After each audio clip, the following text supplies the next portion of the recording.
Welcome to this session. Today we learn a very simple composition by Muthuswamy Deekshithar set in Shankarabharanam ragam, and the talam is adi talam but in tisra gathi.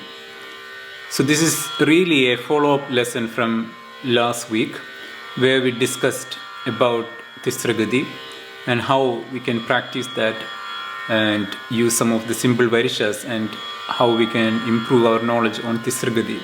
Now this particular composition is completely set in tisra gathi, and the beauty of this composition is that it's very simple and you can learn it very quickly.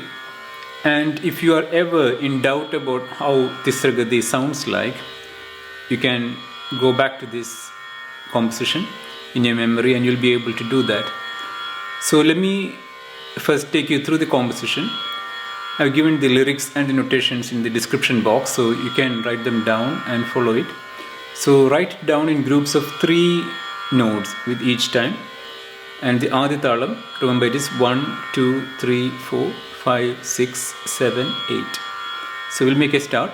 Shakti sahita ganapatim Shankaradi sevidam virakta sakala muniva rasura raja vinutha gurugu ktha-ni po-sha bhavasu tham vinayakam bhakthimuk thipradham bhushithan rakthapa dambujam bhavaya.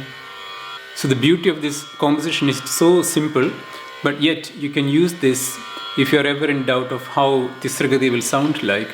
So ga ga ga ma ga ri sa takidda takidda takidda takidda takidda takidda takidda takidda. So that's the pace with which the talam goes. Shakti sahita ganapatim Shankaradi sevidam virakta sakala muniva rasura raja vinutha gurugu. So likewise practice each note. Try and make sure that you correspond to the sahityam.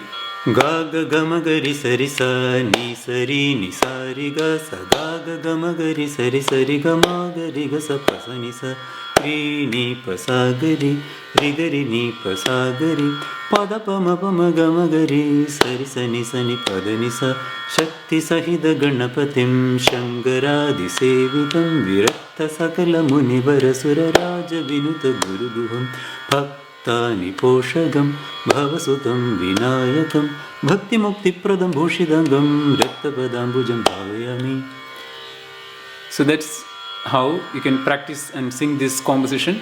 It's a very simple composition, very useful, composed by the great Muthuswamy Deekshithar in Shankarabharanam ragam. I hope this lesson was useful. Thank you so much for watching. I look forward to seeing you again in a different session. Thank you.